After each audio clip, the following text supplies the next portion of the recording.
ನಮಸ್ಕಾರ ವೀಕ್ಷಕರೇ, 30 minutes 30 news ವಿಶೇಷ ಬುಲೆಟಿನ್ಗೆ ಸ್ವಾಗತ. ನಾನ್ ಶರ್ಮಿತಾ ಶೆಟ್ಟಿ, ನನ್ನ ಜೊತೆ ಇದ್ದಾರೆ ನಾನ್ ಸೌಮ್ಯ ಮಳಲಿ. ಬಲ್ ವೀಕ್ಷಕರೇ, ಇವತ್ತಿನ ವಿದ್ಯಮಾನಗಳ ಪ್ರಮುಖ 30 ಸುದ್ದಿಯನ್ನು ಒಂದೊಂದಾಗಿ ನೋಡ್ತಾ ಹೋಗೋಣ.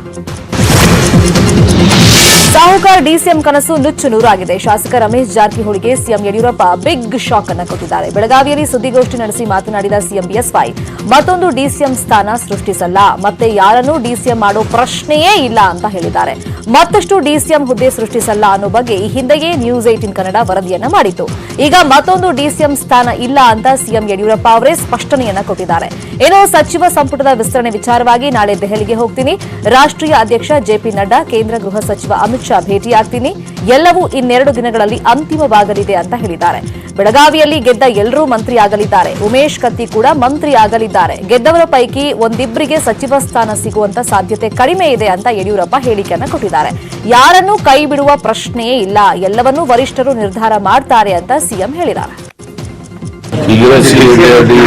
ಡೆಪ್ಟಿ ಸಿಎಂ ಮುಂದುವರಿದ್ದಾರೆ, ಮತ್ತೆ ಯಾವುದೋ ಡೆಪ್ಟಿ ಸಿಎಂ ಮಾಡೋದು. 3 ಜನ ಮತ್ತೆ ಡೆಪ್ಟಿ ಸಿಎಂ ಮಾಡೋದು. ಕೈ ಬಿಡೋದಾದ್ರೆ ಡೆಲ್ಲಿಯವರು ಏನ್ ಹೇಳ್ತಾರೆ ಕೇಳ್ಕೊಂಡ್ ಬರ್ತೀನಿ. ನಾನು ಕೈ ಬಿಡೋ ಪ್ರಶ್ನೆ ಇಲ್ಲ. ಕೊನೆಗೂ ಕಾವೇರಿ ನಿವಾಸ ಬಿಟ್ಕೊಟ್ಟು ಸಿದ್ದರಾಮಯ್ಯ ಹೊಸ ಮನೆಗೆ ಬಂದಿದ್ದಾರೆ. ಗಾಂಧಿ ಭವನ ಹಿಂಭಾಗದಲ್ಲಿರುವ ಅದೃಷ್ಟದ ಮನೆಗೆ ಸಿದ್ದರಾಮಯ್ಯ ಗೃಹ ಪ್ರವೇಶ ಮಾಡಿದ್ದಾರೆ. ಸಿದ್ದರಾಮಯ್ಯ ಹೊಸ ಮನೆಯಲ್ಲಿ ವಿಶೇಷ ಪೂಜೆ ಮಾಡಿದ್ರು. ಮಾಜಿ ಸಚಿವ ರೇವಣ್ಣ ಸಹ ಇದೇ ಮನೆಯಲ್ಲಿದ್ರು. ಹಿಂದೆ ವಿಪಕ್ಷ ನಾಯಕರಾಗಿದ್ದ ವೇಳೆ ಇದೇ ಮನೆಯಲ್ಲಿದ್ರು ಸಿದ್ದರಾಮಯ್ಯ. ಈಗ ಮತ್ತೆ ಅದೇ ಮನೆಗೆ ಬಂದಿದ್ದಾರೆ. ಇನ್ನು ಹೊಸ ಬಂಗಲೆ ಪ್ರವೇಶ ಮಾಡುವಾಗ ಸಿದ್ದರಾಮಯ್ಯ ಮಾಧ್ಯಮಗಳ ಮೇಲೆ ಗರಂ ಆದ್ರು. ನಿಮ್ಮನ್ನ ಯಾರು ಒಳಗ್ ಬಿಟ್ಟವರು ಅಂತ ಕಿಡಿಕಾರಿದ್ರು. 5 ದಿನಗಳಿಂದ ದೆಹಲಿಯಲ್ಲೇ ಠಿಕಾಣಿ ಹೂಡಿದ ಮಾಜಿ ಸಚಿವ ಡಿಕೆ ಶಿವಕುಮಾರ್ ರಾಜ್ಯಕ್ಕೆ ವಾಪಸ್ ಆಗಿದ್ದಾರೆ. ಕೆಪಿಸಿಸಿ ಕುರ್ಚಿ ಗಿಟ್ಟಿಸಿಕೊಳ್ಳಲೇಬೇಕು ಎಂಬ ಹಠದಲ್ಲಿ 5 ದಿನ ದೆಹಲಿಯಲ್ಲಿ ಠಿಕಾಣಿ ಹೂಡಿದ್ರು ಎನ್ನಲಾಗಿದೆ. ಆದರೆ ಕಾಂಗ್ರೆಸ್ ಅಧ್ಯಕ್ಷೆ ಸೋನಿಯಾ ಗಾಂಧಿ ಭೇಟಿಗೆ ಅವಕಾಶ ಸಿಗದ ಹಿನ್ನೆಲೆಯಲ್ಲಿ ರಾಜ್ಯಕ್ಕೆ ಡಿಕೆಶಿ ವಾಪಸ್ ಆಗಿದ್ದಾರೆ. ವಾಪಸ್ ಆದ ಕೂಡಲೇ ಟೆಂಪಲ್ ರನ್ನಲ್ಲಿ ಕನಕಪುರ ಬಂಡೆ ಡಿಕೆಶಿ ಬ್ಯುಸಿ ಇದ್ದಾರೆ. ಕೆಪಿಸಿಸಿ ಪಟ್ಟಕ್ಕಾಗಿ ದೇವರ ಮೊರೆ ಹೋಗಿರೋ ಡಿಕೆಶಿ ಇವತ್ತು ಯಾದಗಿರಿಯ ಗಡೆ ದುರ್ಗಾದೇವಿ ಸನ್ನಿಧಿಗೆ ಭೇಟಿಯನ್ನ ಕೊಟ್ಟಿದ್ದಾರೆ. ವಡಗೇರ ತಾಲೂಕಿನ ಗೋನಾಲ ಗ್ರಾಮದ ಗಡೆ ದುರ್ಗಾದೇವಿ ಜಾತ್ರೆ ಇರೋ ಹಿನ್ನೆಲೆಯಲ್ಲಿ ದೇವಿ ದರ್ಶನ ಮಾಡೋದಕ್ಕೆ ಡಿಕೆಶಿ ಹೋಗಿದ್ದಾರೆ. ಗೋನಾಲ ದುರ್ಗಾದೇವಿ ಜಾತ್ರೆಯಲ್ಲಿ ಡಿಕೆಶಿ ದೇವಿಗೆ ವಿಶೇಷ ಪೂಜೆಯನ್ನು ಸಲ್ಲಿಸಿದ್ದಾರೆ. ನೆರೆ ಪರಿಹಾರ ಪ್ರಗತಿ ಪರಿಶೀಲನೆ ಸಭೆ ವೇಳೆ ಕಂದಾಯ ಸಚಿವ ಆರ್ ಅಶೋಕ್ ಅಧಿಕಾರಿಗಳಿಗೆ ಕ್ಲಾಸ್ ತೆಗೆದುಕೊಂಡರು. ನೆರೆ ಪರಿಹಾರ ಕಾಮಗಾರಿ ವಿಳಂಬಕ್ಕೆ ಧನುರ್ಮಾಸ ಕಾರಣ ಹೇಳಿದ ಅಧಿಕಾರಿಗಳಿಗೆ ಮೈ ಚಳಿ ಬಿಡಿಸಿದ್ರು. ಕೆಲಸ ಮಾಡಿಸೋ ಕೆಪಾಸಿಟಿ ಇಲ್ಲ ಅಂದಮೇಲೆ ಅಲ್ಲಿ ಯಾಕೆ ಇರ್ತೀರಾ ಅಂತ ತರಾಟೆ ತೆಗೆದುಕೊಂಡ್ರು. ಈ ವೇಳೆ ಮಂಜುನಾಥ್ ಪ್ರಸಾದ್ ಕೂಡ ಆರ್ ಅಶೋಕ್ ಜೊತೆ ಅಧಿಕಾರಿಗಳನ್ನ ತರಾಟೆ ತೆಗೆದುಕೊಂಡಿದ್ದಾರೆ.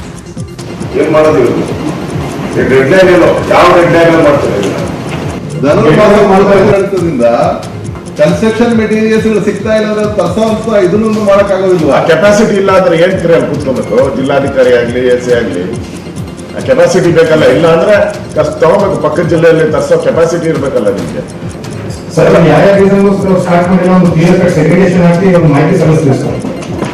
ಮಾಹಿತಿ ಕೊಟ್ರೆ ನನ್ಗೇನಪ್ಪ ಉಪಯೋಗ? ಪ್ರೋಗ್ರೆಸ್ ಆಗ್ಬೇಕು. ನೀನ್ ಮಾಹಿತಿ ನೀನು ಹೇಳಿದ್ರೆ ನಾವು ಕೇಳಿ ಮಾಹಿತಿ ಕೊಡ್ತೀಯ, ತಗೊಂತೀನಿ, ಮುಗ್ದೋಯ್ತಲ್ಲ ಅಲ್ಲಿಗೆ. ಸರಿ, 2 ವಾರ ಟೈಮ್ ಕೊಟ್ಟಿದ್ರಿ. 1ನೇ ತಾರೀಕು 1ನೇ ತಾರೀಕು ಸಿಎಂ ಅವರು ಮೀಟಿಂಗ್ ತಗೊಂತಾರೆ. ಅದರಲ್ಲಿ ಏನೋ ಹಿಂಗೆ ಉತ್ತರ ಕೊಟ್ರೆ ಗೋವಿಂದ ಆಮೇಲೆ ಹೇಳಿದ್ದೀವಿ. ಪೌರತ್ವ ತಿದ್ದುಪಡಿ ಕಾಯ್ದೆ ಹಾಗೂ ಎನ್ಆರ್ಸಿ ವಿರೋಧಿಸಿ ರಾಜ್ಯದ ಹಲವೆಡೆ ಪ್ರತಿಭಟನೆಗಳು ಮುಂದುವರೆದಿವೆ. ಬೆಳಗಾವಿ ಜಿಲ್ಲೆಯ ಅಥಣಿ ಹಾಗೂ ರಾಯಭಾಗ ಪಟ್ಟಣ ಬಂದ್ ಮಾಡಲಾಗಿತ್ತು. ಸಿಎಎ ವಿರೋಧಿಸಿ ವಿವಿಧ ದಲಿತ ಹಾಗೂ ಮುಸ್ಲಿಂ ಸಂಘಟನೆಗಳು ಹೆದ್ದಾರಿ ತಡೆದು ಕೇಂದ್ರ ಸರ್ಕಾರದ ವಿರುದ್ಧ ಕಿಡಿಕಾರಿದ್ದಾರೆ. ರಾಯಭಾಗದಲ್ಲಿ 100 ಮೀಟರ್ ಉದ್ದದ ರಾಷ್ಟ್ರಧ್ವಜ ಹಿಡಿದು ಮೆರವಣಿಗೆ ಮಾಡುವ ಮೂಲಕ ಕೇಂದ್ರದ ವಿರುದ್ಧ ಘೋಷಣೆಯನ್ನ ಕೂಗಿದ್ದಾರೆ. ಇತ್ತ ವಿಜಯಪುರದಲ್ಲೂ ಬಂದ್ಗೆ ಕರೆಯನ್ನ ನೀಡಲಾಗಿತ್ತು. ವಿಜಯಪುರ ನಗರದ ಸ್ಟೇಷನ್ ರಸ್ತೆ ಮತ್ತು ಜುಮ್ಮಾ ಮಸೀದಿ ರಸ್ತೆಯಲ್ಲಿ ಸ್ವಯಂ ಘೋಷಿತ ಬಂದ್ ಆಚರಿಸಲಾಯಿತು. ಬಹುಜನ ಕ್ರಾಂತಿ ಮೋರ್ಚಾ ಸಂಘಟನೆ ಸೇರಿದಂತೆ ಸುಮಾರು 10 ಸಂಘಟನೆಗಳಿಂದ ಬಂದ್ಗೆ ಬೆಂಬಲ ವ್ಯಕ್ತವಾಗಿದೆ. ಕಲಬುರಗಿಯಲ್ಲಿ ಬಹುಜನ ಕ್ರಾಂತಿ ಮೋರ್ಚಾ ನೇತೃತ್ವದಲ್ಲಿ ಜಿಲ್ಲಾಧಿಕಾರಿ ಕಚೇರಿ ಎದುರು ಪ್ರತಿಭಟನೆಯನ್ನು ನಡೆಸಲಾಯಿತು. ಇನ್ನೊಂದು ಕಡೆ ಮಂಡ್ಯದಲ್ಲೂ ಮುಸ್ಲಿಂ ವ್ಯಾಪಾರಸ್ಥರು ತಮ್ಮ ಅಂಗಡಿಗಳ ಮುಂದೆ ಸಿಎಎ, ಎನ್ಆರ್ಸಿ, ಎನ್ಪಿಆರ್ ವಿರೋಧದ ಫಲಕಗಳನ್ನು ಹಾಕಿ ಬಂದ್ ಮಾಡಿದರು. ಹುಬ್ಬಳ್ಳಿಯಲ್ಲೂ ಕೂಡ ಮಿನಿ ವಿಧಾನಸೌಧದ ಎದುರು ಅಂಜುಮನ್ ಎ ಇಸ್ಲಾಂ ಸಂಸ್ಥೆಯ ನೇತೃತ್ವದಲ್ಲಿ ಪ್ರತಿಭಟನೆ ನಡೆಯಿತು. ದಶಕಗಳಿಂದ ನೆನೆಗುದಿಗೆ ಬಿದ್ದಿದ್ದ ಪಂಪ್ವೆಲ್ ಫ್ಲೈಓವರ್ ಉದ್ಘಾಟನೆಗೆ ಅಂತೂ ಇಂತೂ ಮುಹೂರ್ತ ಕೂಡ್ಬಂದಿದೆ. 2013ರಲ್ಲೇ ಪೂರ್ಣಗೊಳಿಸಬೇಕಾಗಿದ್ದ ಕಾಮಗಾರಿಯನ್ನ 10 ವರ್ಷಗಳ ಬಳಿಕ ಪೂರ್ಣಗೊಳಿಸಿದ್ದಾರೆ. 2000ನೇ ಇಸವಿಯಲ್ಲಿ ಟೆಂಡರ್ ಪಡೆದಿದ್ದ ನವಯೋಗ ಕಂಪನಿ ಕೆಲಸ ಮಾಡುವುದನ್ನೇ ಮರೆತಿತ್ತು. ವರ್ಷಗಳೇ ಉರುಳಿದ್ರೂ ಕಾಮಗಾರಿ ಮಾತ್ರ ಪೂರ್ಣಗೊಂಡಿರಲಿಲ್ಲ. ಇದರ ವಿರುದ್ಧ ಮಂಗಳೂರು ಜನ ಸಮರವನ್ನೇ ಸಾರಿದ್ರು. ಸಂಸದ ನಳಿನ್ ಕುಮಾರ್ ಕಟೀಲ್ ವಿರುದ್ಧ ಸಾಮಾಜಿಕ ಜಾಲತಾಣದಲ್ಲಿ ಟ್ರೋಲ್ ಮಾಡುವ ಮೂಲಕ ಬಿಜೆಪಿ ರಾಜ್ಯಾಧ್ಯಕ್ಷರಿಗೆ ಹಿಗ್ಗಾಮುಗ್ಗಾ ಜಾಡಿಸ್ತಾ ಇದ್ರು. ಪಂಪ್ವೆಲ್ ಟ್ರೋಲ್ಗಳಿಗೆ ಕಂಗಾಲಾಗಿದ್ದ ನಳಿನ್ ಕುಮಾರ್ ಕಟೀಲ್ 2-3 ಬಾರಿ ಕಾಮಗಾರಿ ಮುಗಿಸೋ ಡೆಡ್ ಲೈನ್ ಸಹ ಕೊಟ್ಟಿದ್ರು. ಆದರೆ ಫ್ಲೈಓವರ್ ಕೆಲಸ ಮಾತ್ರ ಪೂರ್ಣಗೊಂಡಿರಲಿಲ್ಲ. ಇದೀಗ ಅಂತಿಮ ಹಂತ ತಲುಪಿದ್ದು 600 ಮೀಟರ್ ಉದ್ದದ ಫ್ಲೈಓವರ್ನ ಜನವರಿ 31ಕ್ಕೆ ಉದ್ಘಾಟನೆ ಮಾಡಲಿದ್ದಾರೆ. ಸರ್ಕಾರಿ ಶಾಲಾ ಶಿಕ್ಷಕರಿಗೆ ಬಿಗ್ ರಿಲೀಫ್ ಸಿಕ್ಕಿದೆ. ವರ್ಗಾವಣೆ ಇಲ್ಲದೆ ಕಂಗಾಲಾಗಿದ್ದ ಶಿಕ್ಷಕರಿಗೆ ಶಿಕ್ಷಣ ಇಲಾಖೆ ಸಿಹಿ ಸುದ್ದಿಯನ್ನು ಕೊಟ್ಟಿದೆ. ಶಿಕ್ಷಕರ ವರ್ಗಾವಣೆಗೆ ನೂತನ ಕರಡು ನೀತಿ ಸಿದ್ಧಪಡಿಸಿದ್ದು, ಕಡ್ಡಾಯ ವರ್ಗಾವಣೆ ಬದಲು ವಲಯ ವರ್ಗಾವಣೆ ಮಾಡಲು ಶಿಕ್ಷಣ ಇಲಾಖೆ ಮುಂದಾಗಿದೆ. ಶಿಕ್ಷಕರ ಕಷ್ಟದ ಬಗ್ಗೆ ಅಭಿಯಾನ ಮಾಡಿದ ನ್ಯೂಸ್ 18ಗೆ ಆಗ ಹೊಸ ವರ್ಗಾವಣೆ ನೀತಿ ಮಾಡೋದಾಗಿ ಸಚಿವರು ಹೇಳಿಕೆಯನ್ನು ಕೊಟ್ಟಿದ್ದು, ಈಗ ಅದರಂತೆ ಶಿಕ್ಷಣ ಇಲಾಖೆ ಹೊಸ ಕರಡು ನೀತಿ ಜಾರಿ ಮಾಡಿದೆ. ಜ್ಯೇಷ್ಠತಾ ಅಂಕಗಳ ಆಧಾರದಲ್ಲಿ ಶಿಕ್ಷಕರ ವರ್ಗಾವಣೆ ಮಾಡಲು ಶಿಕ್ಷಣ ಇಲಾಖೆ ಮುಂದಾಗಿದ್ದು, 2020 ಮೇ ಒಳಗಡೆ ವರ್ಗಾವಣೆ ಪೂರ್ಣಗೊಳ್ಳುವಂತ ಸಾಧ್ಯತೆ ಇದೆ. ಈ ಬಾರಿ ಕೌನ್ಸಿಲಿಂಗ್ ಮೂಲಕ ಶಿಕ್ಷಕರ ವರ್ಗಾವಣೆ ಆಗಲಿದೆ. ಖೋಟಾ ನೋಟು ಚಲಾವಣೆ ಮಾಡ್ತಾ ಇದ್ದ 11 ಮಂದಿಯನ್ನ ದಾವಣಗೆರೆಯ ಹರಪನಹಳ್ಳಿ ಪೊಲೀಸರು ಬಂಧಿಸಿದ್ದಾರೆ. ಬಂಧಿತರಿಂದ 2 ಕಲರ್ ಪ್ರಿಂಟರ್ ಯಂತ್ರಗಳು, ನೋಟು ತಯಾರಿಕೆಗೆ ಬಳಸ್ತಾ ಇದ್ದ ಜೆಲ್ ಪೆನ್ ಸೇರಿದಂತೆ ಇತರೆ ಸಾಮಗ್ರಿ ಹಾಗೂ 100, 500, 2,000 ರೂಪಾಯಿ ಮುಖಬೆಲೆಯ ಒಟ್ಟು 3,66,200 ರೂಪಾಯಿಯನ್ನ ನಕಲಿ ನೋಟುಗಳನ್ನು ವಶಕ್ಕೆ ಪಡೆದುಕೊಳ್ಳಲಾಗಿದೆ. ಬಂಧಿತರೆಲ್ಲರೂ ಹರಪನಹಳ್ಳಿ ತಾಲೂಕಿನ ಸುತ್ತಮುತ್ತಲಿನ ಗ್ರಾಮದವರಾಗಿದ್ದು, ಹಲವಾಗಲು ಗ್ರಾಮದ ಹನುಮಂತಪ್ಪ, ಅರಸನಾಳು ಹಾಲೇಶ, ಮಡಿವಾಳಾರ ಮಂಜಪ್ಪ, ಸಂತೋಷ, ಚಂದ್ರಪ್ಪ, ಅರಸನಾಳು ಗ್ರಾಮದ ಉದಯ, ಸಂತೋಷ್, ನೀಲಗುಂದ ಗ್ರಾಮದ ಕೃಷ್ಣಪ್ಪ, ನಿಂಗಪ್ಪ, ವೆಂಕಟೇಶ್, ಪುಟ್ಟಪ್ಪ ಬಂಧಿತ ಆರೋಪಿಗಳು.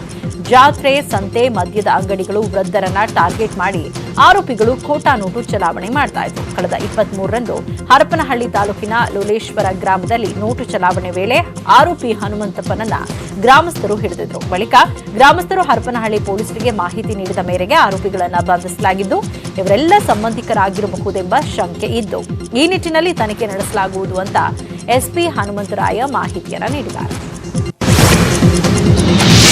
ದೇಶಾದ್ಯಂತ ಬಯಲು ಶೌಚ ಮುಕ್ತ ಮಾಡಲು ಸ್ವಚ್ಛ ಭಾರತ ಯೋಜನೆ ಜಾರಿಯಲ್ಲಿದೆ. ವಿಜಯಪುರ ಮಹಾನಗರ ಪಾಲಿಕೆಗೆ ಸ್ವಚ್ಛ ಭಾರತ ಯೋಜನೆಯಡಿ ಸುಮಾರು 10,000 ಶೌಚಾಲಯಗಳು ಮಂಜೂರಾಗಿ ಅವುಗಳಲ್ಲಿ 60% ಪೂರ್ಣಗೊಂಡಿದೆ. ಆದರೆ ವಿಜಯಪುರ ನಗರದ ಹೊರವಲಯದ ಬುರುಣಾಪುರ ರಸ್ತೆಯಲ್ಲಿರುವಂತಹ ಬಸವನಗರಕ್ಕೆ ಮಂಜೂರಾಗಿರುವಂತಹ ಶೌಚಾಲಯಗಳು ಮಾತ್ರ ಇದ್ದು ಇಲ್ಲದಂತಿವೆ.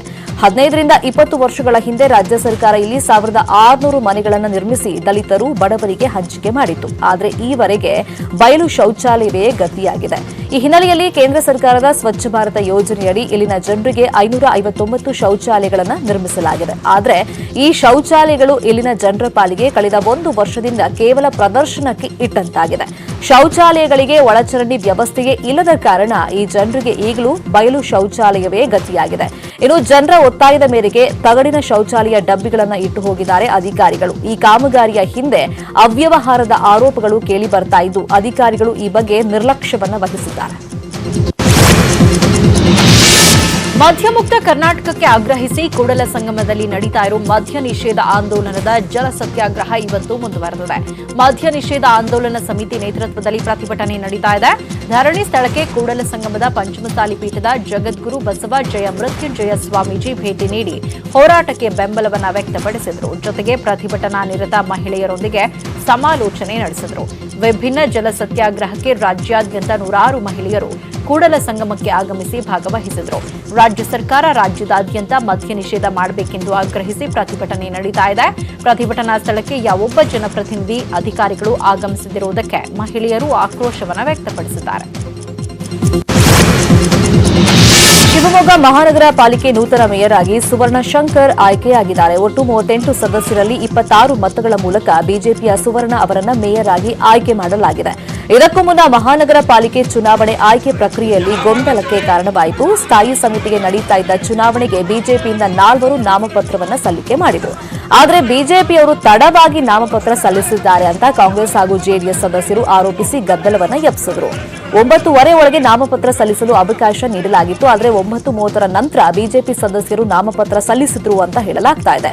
ಚುನಾವಣಾಧಿಕಾರಿ ಎದುರು ಕಾಂಗ್ರೆಸ್ ಜೆಡಿಎಸ್ ಪಾಲಿಕೆ ಸದಸ್ಯರು ಆಕ್ರೋಶವನ್ನು ವ್ಯಕ್ತಪಡಿಸಿ ಪ್ರತಿಭಟನೆಯನ್ನ ಮಾಡಿದರು.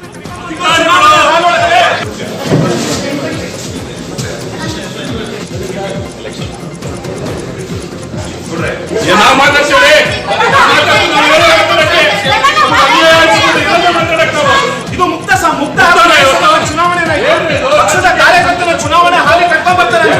ಇದು ಉಲ್ಲಂಘನೆ.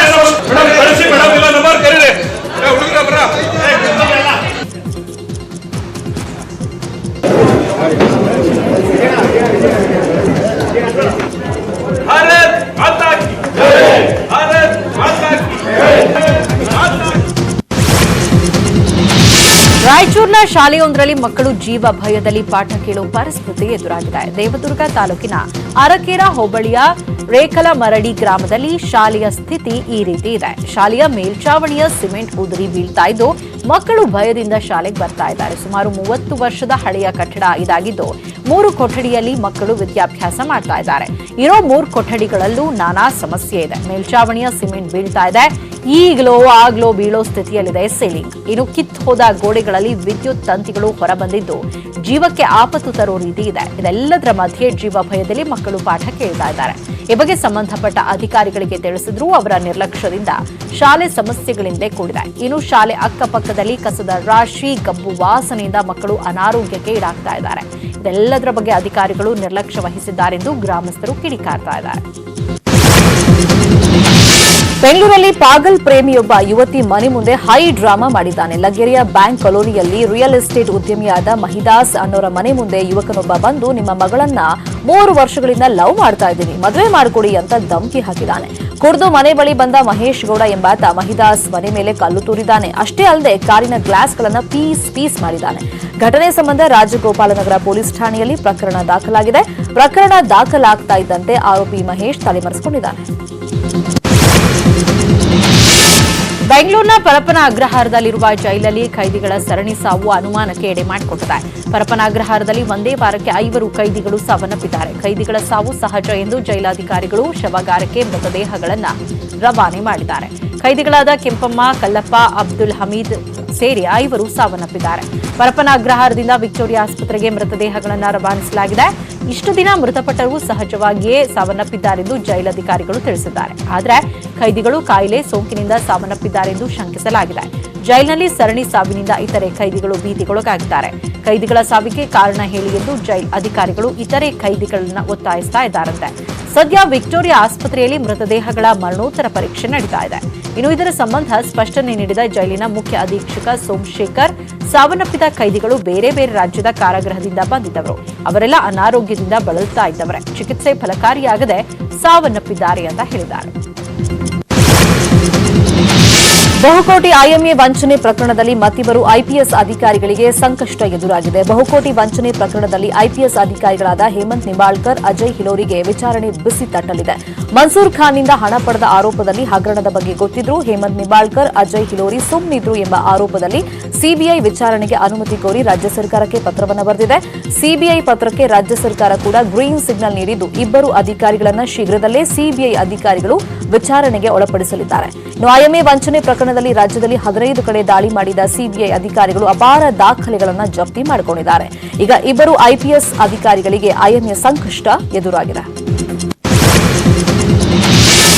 ಬೆಂಗಳೂರು ಹೊರವಲಯದಲ್ಲಿ ಉಗ್ರರ ಕ್ಯಾಂಪ್ ರೆಡಿಯಾಗ್ತಾ ಇತ್ತು ಅನ್ನೋ ಸ್ಫೋಟಕ ರಹಸ್ಯ ಸಿಸಿಬಿ ತನಿಖೆ ವೇಳೆ ಬಯಲಾಗಿದೆ. 2 ವಾರದ ಹಿಂದೆ ಬೆಂಗಳೂರಿನಲ್ಲಿ ಸಿಕ್ಕಿಬಿದ್ದಿದ್ದ ಶಂಕಿತರು ನಗರದಲ್ಲೇ ಅಡಗುತಾಣ ನಿರ್ಮಾಣಕ್ಕೆ ಸ್ಕೆಚ್ ಹಾಕಿದ್ರು. ಬಾಂಬ್, ಶಸ್ತ್ರಾಭ್ಯಾಸ, ರಾಕೆಟ್ ಲಾಂಚ್ಗೆ ಹೆಬ್ಬಗೋಡಿ ಬಳಿ ಗೋಡೌನ್ ನಿರ್ಮಿಸಲು ಮುಂದಾಗಿದ್ದಾಗಿ ಶಂಕಿತರು ಬಾಯ್ಬಿಟ್ಟಿದ್ದಾರೆ. ಬಾಂಬ್ ತಯಾರಿಕೆಗೆ ಕಚ್ಚಾ ವಸ್ತು ತರಿಸಿಕೊಳ್ಳಲು ಯತ್ನಿಸಿದ್ರು. ಬಾಂಬ್ ತಯಾರಿಕೆಗೆ ಇಂಜಿನಿಯರಿಂಗ್ ವಿದ್ಯಾರ್ಥಿಗಳಿಗಾಗಿ ಶೋಧ ನಡೆಸಿದ್ರು.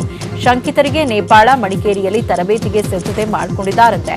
ಉಗ್ರರ ಚಲನವಲನ ಗುರುತಿಸಿ ಎಚ್ಚೆತ್ತ ತಮಿಳುನಾಡು ಖಾಕಿ ಪ್ಲಾನಿಂಗ್ ಹಂತದಲ್ಲೇ ಬೇಟೆಯಾಡಿ ಶಂಕಿತರನ್ನ ಬಂಧಿಸಿದೆ. ಇನ್ನು ಶಂಕಿತ ಉಗ್ರರ ಬಂಧನಕ್ಕೆ ತನಿಖೆಯನ್ನ ಎನ್ಐಎಗೆ ನೀಡೋ ಸಾಧ್ಯತೆ ಇದೆ. ಕೇಸ್ ತಮ್ಮ ವಶಕ್ಕೆ ಪಡೆಯಲು ಎನ್ಐಎ ಪ್ರಯತ್ನಿಸ್ತಾ ಇದ್ದು ಕೆಲವೇ ದಿನಗಳಲ್ಲಿ ಕೇಸ್ ತನಿಖೆಯ ಜವಾಬ್ದಾರಿಯನ್ನ ಎನ್ಐಎ ವಹಿಸಿಕೊಳ್ಳಲಿದೆ. ಹುಬ್ಬಳ್ಳಿಯ ಕಿಮ್ಸ್ ಆಸ್ಪತ್ರೆಯಲ್ಲಿ ರೋಗಿಯೊಬ್ಬ ಹೈ ಡ್ರಾಮಾ ಮಾಡಿದ್ದಾನೆ. 3 ದಿನಗಳ ಹಿಂದೆ ಕಿಮ್ಸ್ಗೆ ದಾಖಲಾಗಿದ್ದ ಮಲೇಶಪ್ಪ ಎಂಬಾತ ಆತ್ಮಹತ್ಯೆ ಮಾಡಿಕೊಳ್ಳುವುದಾಗಿ ಕಟ್ಟಡವನ್ನ ಎರೆದ. ಆಸ್ತಿ ವಿವಾದಕ್ಕೆ ಸಂಬಂಧಪಟ್ಟಂತೆ ಜಗಳ ಮಾಡಿಕೊಂಡು ವಿಷ ಸೇವಿಸಿ ಕಿಮ್ಸ್ ಆಸ್ಪತ್ರೆಗೆ ಸೇರಿದ. ಹಾನಗಲ್ ಗಡೆಯಂಕನಹಳ್ಳಿ ಗ್ರಾಮದ ರೋಗಿ ಮಲೇಶಪ್ಪ ಆತ್ಮಹತ್ಯೆ ಮಾಡಿಕೊಳ್ಳುವುದಾಗಿ ಇವತ್ತು ಏಕಾಏಕಿ ಕಿಮ್ಸ್ ಕಟ್ಟಡದ 2ನೇ ಮಹಡಿಯ ಬಾಲ್ಕನಿಗೆ ಹೋಗ್ಬಿಟ್ಟಿದ್ದ. ಮಲೇಶಪ್ಪನ ಮನವೊಲಿಸಿ ಕಿಮ್ಸ್ ಸಿಬ್ಬಂದಿ ಕೆಳಗಡೆ ಇಳಿಸಿದ್ದಾರೆ. ವಿದ್ಯಾನಗರ ಠಾಣೆ ಪೊಲೀಸರಿಂದ ಮಲೇಶಪ್ಪನ ವಿಚಾರಣೆ ನಡೆಸಲಾಗ್ತಾ ಇದೆ. ಚಿತ್ರದುರ್ಗದಲ್ಲಿ ಕರೆಂಟ್ ಮೀಟರ್ ವಾಪಸ್ ಕೊಟ್ಟ ರೈತರಿಂದ ಖಾಲಿ ಹಾಳೆ ಮೇಲೆ ಬೆಸ್ಕಾಂ ಜಾಗೃತಿ ದಳ ಅಧಿಕಾರಿಗಳು ಸಹಿ ಹಾಕಿಸಿಕೊಂಡಿದ್ದಾರೆಂದು ರೈತರು ಆರೋಪಿಸಿ ಪ್ರತಿಭಟನೆಯನ್ನ ನಡೆಸ್ತಾ ಇದ್ದಾರೆ. ರೈತರು ಪ್ರವಾಸಿ ಮಂದಿರದಿಂದ ಡಿಸಿ ಕಚೇರಿ ಬಳಿಗೆ ಪ್ರತಿಭಟನಾ ಮೆರವಣಿಗೆ ಹೊರಟಿದ್ರು. ರೈತರ ಪ್ರತಿಭಟನಾ ಮೆರವಣಿಗೆಗೆ ಪೊಲೀಸರು ಅನುಮತಿಯನ್ನ ನೀಡಿಲ್ಲ. ನಗರದ ಪ್ರವಾಸಿ ಮಂದಿರದ ಬಳಿ ರ್ಯಾಲಿ ತಡೆದ ವೇಳೆ ಪೊಲೀಸರು ರೈತರ ನಡುವೆ ವಾಗ್ವಾದ, ನೂಕಾಟ, ತಳ್ಳಾಟ ನಡೆದಿದೆ. ರೈತ ಮುಖಂಡ ಚಿಕ್ಕ ಕಬ್ಬಿಗೆರೆ ನಾಗರಾಜ್ ಅವರನ್ನ ವಶಕ್ಕೆ ಪಡೆಯಲು ಪೊಲೀಸರು ಮುಂದಾಗಿದ್ದರು. ಪ್ರತಿಭಟನೆ ವೇಳೆ 30ಕ್ಕೂ ಹೆಚ್ಚು ರೈತರು ಭಾಗವಹಿಸಿದ್ದು, ಸ್ಥಳಕ್ಕೆ ಬೆಸ್ಕಾಂ ಜಾಗೃತಿ ಸಿಬ್ಬಂದಿ ಕರೆಸುವಂತೆ ರೈತರು ಪಟ್ಟಣ ಹಿಡಿದಿದ್ದಾರೆ.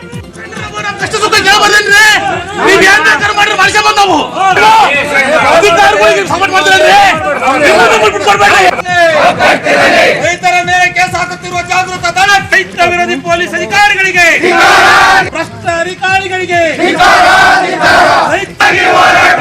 ಏನೇ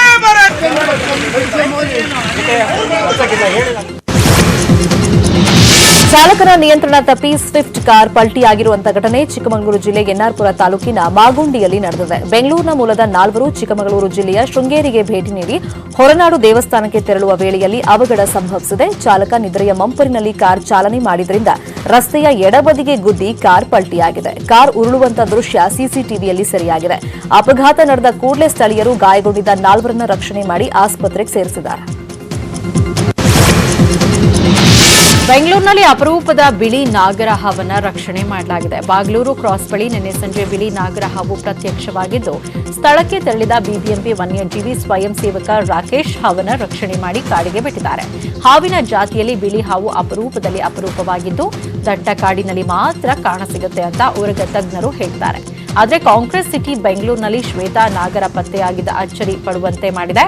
ಇನ್ನು ಬಿಳಿ ಹಾವು ಪತ್ತೆಯಾಗಿರೋದ್ರಿಂದ ಬೆಂಗಳೂರಿನಲ್ಲಿ ವನ್ಯಜೀವಿಗಳ ಸಂಪತ್ತು ಇನ್ನೂ ಉಳಿದಿದೆ ಅನ್ನೋದಕ್ಕೆ ಇದು ದೊಡ್ಡ ಉದಾಹರಣೆ ಆಗಿದೆ.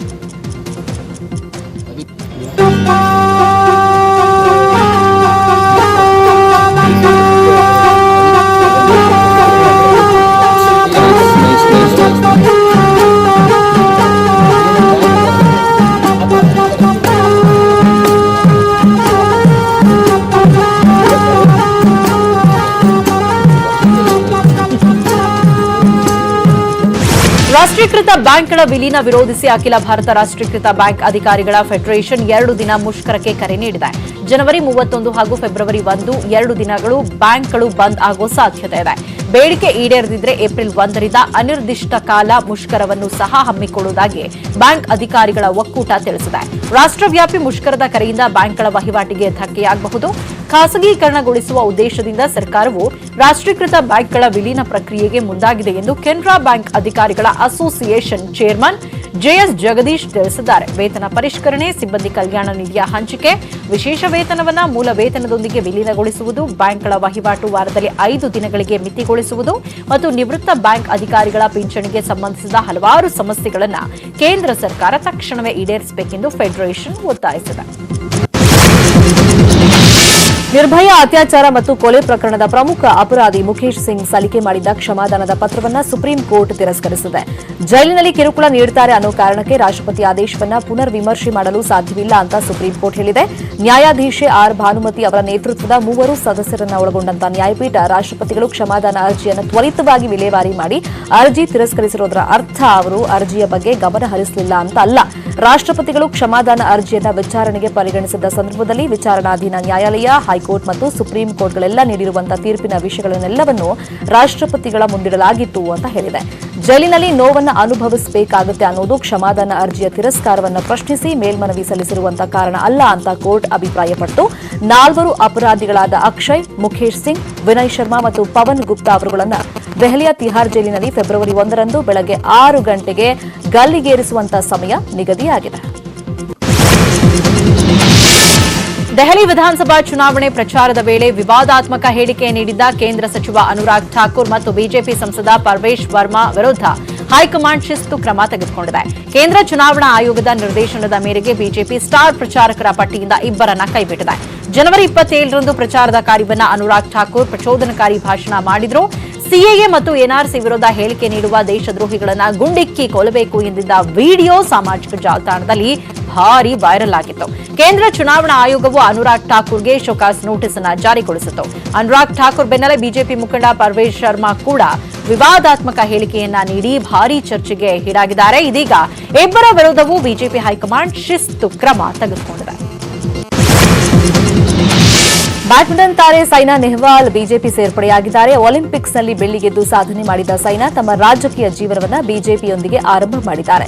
ದೆಹಲಿಯಲ್ಲಿ ಬಿಜೆಪಿ ನಾಯಕರೊಂದಿಗೆ ಸುದ್ದಿಗೋಷ್ಠಿ ನಡೆಸಿದ ಸೈನಾ ನೆಹ್ವಾಲ್ ಬಿಜೆಪಿ ಪ್ರಾಥಮಿಕ ಸದಸ್ಯತ್ವ ಪಡೆಯುವ ಮೂಲಕ ಕೇಸರಿ ಪಾಳ್ಯಕ್ಕೆ ಅಧಿಕೃತವಾಗಿ ಸೇರ್ಪಡೆಯಾದರು. 71ನೇ ಗಣರಾಜ್ಯೋತ್ಸವದಲ್ಲಿ ಇಂದು ದೆಹಲಿಯ ರೈಸಿನಾ ಹಿಲ್ನಲ್ಲಿ ಸಮಾರೋಪ. ಸಿನಿಮಾ ಶೂಟಿಂಗ್ ಮಧ್ಯೆ ಕೊಂಚ ಬಿಡುವು ಮಾಡಿಕೊಂಡಿರುವ ನಟ ದರ್ಶನ್ ಮತ್ತೆ ಕಾಡಿಗೆ ತೆರಳಿದ್ದಾರೆ. ಕಳೆದ ಬಾರಿ ಕೀನ್ಯಾಗೆ ತೆರಳಿದ ಡಿಬಾಸ್ ಈ ಬಾರಿ ಉತ್ತರಾಖಂಡ್ನ ಸತ್ತಲ್ ದಟ್ಟ ಕಾಡಿನಲ್ಲಿ ಬೀಡು ಬಿಟ್ಟಿದ್ದಾರೆ. ಉತ್ತರಾಖಂಡ್ನಲ್ಲಿ ಚಾಲೆಂಜಿಂಗ್ ಸ್ಟಾರ್ ದರ್ಶನ್ ಫೋಟೋಗ್ರಫಿ ಮೋಡ್ನಲ್ಲಿದ್ದು ಪ್ರಾಣಿ ಪಕ್ಷಿಗಳ ಫೋಟೋಗಳನ್ನು ತೆಗಿತಾ ಇದ್ದಾರೆ. ನ್ಯೂಸ್ 18ಗೆ ದರ್ಶನ್ ಫೋಟೋಗ್ರಫಿಯ ಎಕ್ಸ್ಕ್ಲೂಸಿವ್ ದೃಶ್ಯಾವಳಿಗಳು ಸಿಕ್ಕಿವೆ.